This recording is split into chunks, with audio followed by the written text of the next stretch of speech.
The Shark Deck. Hey, I'm Johnny Mac with your daily comedy news. Quick joke from Mark Norman, who said, the book of Henry Ford's life? Now that's an autobiography. Chelsea Handler hosted the Critics' Choice Awards. She said, the cast of The Bear is here. Awesome show. They showed us how grueling and absolutely miserable working in the restaurant industry can be, and they didn't even have to wait on James Corden. It's not good. None of these are good. She joked about badass Viola Davis training for her critically acclaimed film The Woman King. Her joke, as part of Viola's training in the film, she was given a DNA test to determine the best workout regimen for her genetic makeup. All right, good premise. Which also coincidentally revealed that she's Nick Cannon's daughter. That was pretty good, actually. When I first read it, I didn't like it. Now I'm like, all right, that joke's pretty good. In the movie Tar, Cate Blanchett portrayed an iconic lesbian whose career is affected by her toxic behavior, and she didn't even have to host her own daytime talk show. All right. Dahmer became the third highest viewed show on Netflix with a combined watch time of 1 billion hours, which apparently is the same amount of time we're going to have to listen to Prince Harry talk about his frostbitten penis. You know what? I warmed up to those. I apologize, Chelsea. Those were good jokes. And don't forget, if you want to talk about Prince Harry's penis, Palace Intrigue, wherever you get your shows. That's a podcast about the royal family. I'm the writer. Check it out. This next one, I kind of get it, and I'm kind of like, you guys are dreaming here. CNN boss Chris Licht is contemplating adding some sort of like comedy type show to CNN from 9 to 11 p.m. every weeknight. This from Radar Online. One insider said they're looking for their version of John Oliver. Okay, again, not the worst idea. 2 hours a night is a lot. And here's their wish list.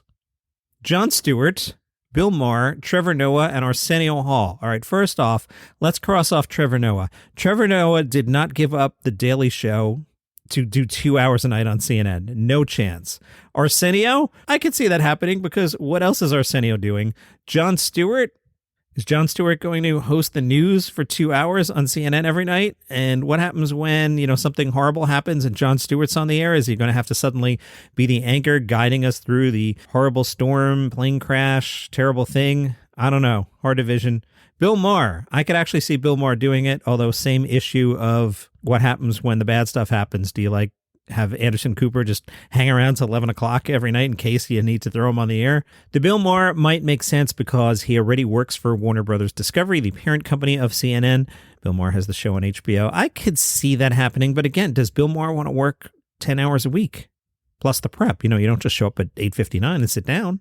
Joe Rogan says it is time to forgive Will Smith. He said, thinking about the situation, I'm like, that guy has to be forgiven. Like, he clearly has deep remorse for what he's done. And he's also clearly living in a world where he was given nothing but adulation and praise for most of his life. And then all of a sudden, he has this one, in many people's eyes, unforgivable moment where he does something just so stupid. He's a human being. You just got to forgive him, And I think the person who has to forgive him, if he wants to, is Chris Rock. Sam Morril commented on Dave Chappelle and said, the guy who attacked Dave Chappelle, that was awful.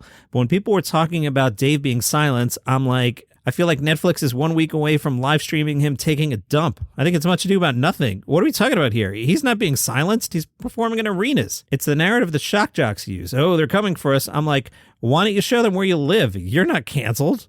Mike Epps was down in Jackson, Mississippi, trying to bring attention to the water problems down there before entertaining a crowd in a weekend comedy show.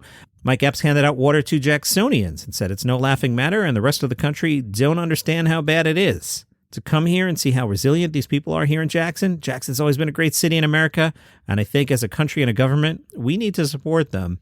Philadelphia Weekly had somebody at one of Mike Epps' shows, presumably the one in Philadelphia and not Jackson. They write, though Epps is now drug-free, quote, save for weed, unquote, his cocaine days are regarded with fondness and fearlessness. Not only did he joke about being coked up while filming movies like All About the Benjamins, his joke there, look at my eyes, he poked fun at the women in his life during his cocaine habit. And post-cocaine, you could tell I was on the powder by the look of the woman I was with at the time. There was a lot of reminiscing and recollection within the body of Mike Epps' long set, and much of it tied to similarly misogynistic but funny and certainly self-deprecating elements of his 1990s and early 2000s past. Women approach him differently now than they did in his comedic youth. The children he has with self-deigned baby mamas approach Epps differently too. One more day until the Snow Jam Comedy Festival, January 19th through the 21st in Sioux Falls, South Dakota. Let's take a look at some of the comedians who will be performing. Shiloh Blake is out of Minneapolis. She was a finalist in the 2022 Funniest Person with a Day Job House of Comedy. Billy Joe Gillespie is an out and proud Marine veteran, bringing high energy and a unique perspective to the stage for 11 years. Her hilarity has kept the crowds laughing at the adventures of farm life, the challenges of military service, and veteran life as a woman. Christian Williams handed in this bio. On a cold night, December 1994, a little round mound of chocolate was born by the name Christian Williams. Christian then slowly grew into an average-sized chocolate man who is also an improv and stand-up comedian. His humor can be described as lighthearted and silly. I love it. Cody Ulrich, touring comic from Denver. Cody hosts the Hypothetical podcast. Nice. So that kicks off tomorrow, the Snow Jam Comedy Festival, Sioux Falls, South Dakota.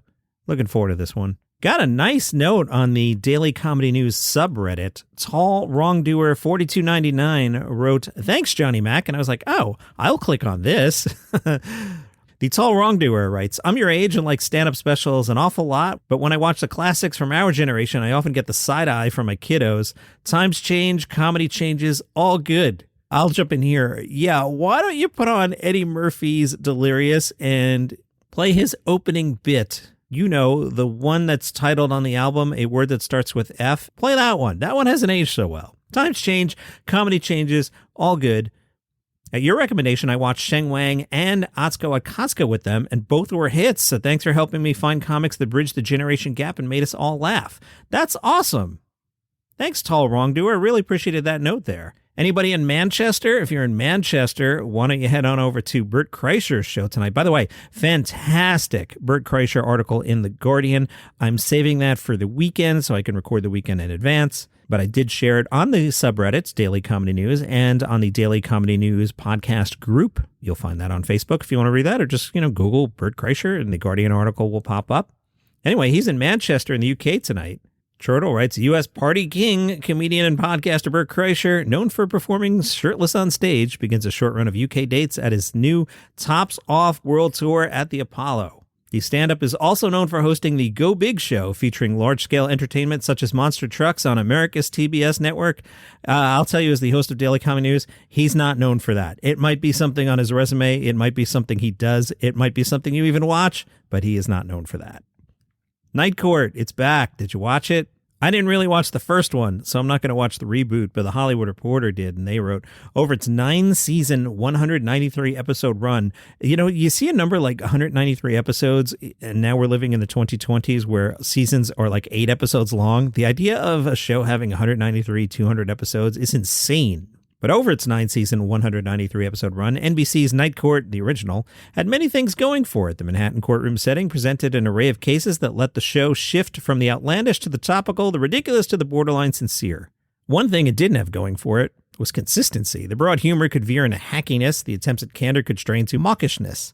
Shifts within the supporting cast meant that the writers were constantly trying, not always successfully, to tailor new parts to new actors, knowing they could always be behind John Larroquette in punchlines and Harry Anderson in screen time. The inconsistency was especially pronounced if you experienced Night Court, as so many viewers did, primarily in syndication. One episode would lead you to think this is one of the best shows of its era, and the next would be pure drivel.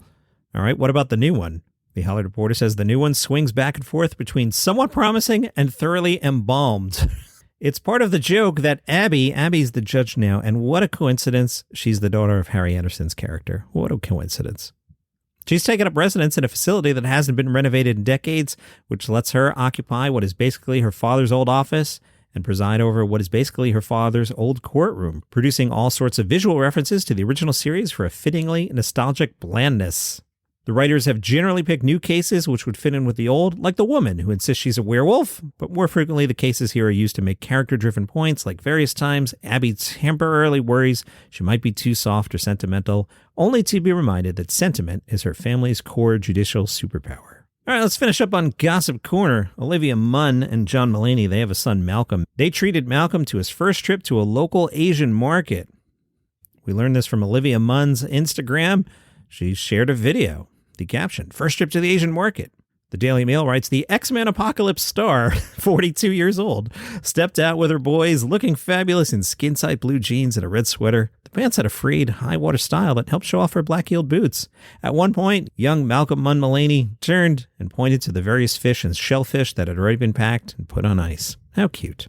That's your comedy news for today. Follow the show for free on Apple Podcasts, Spotify, YouTube, wherever you get your shows. See you tomorrow.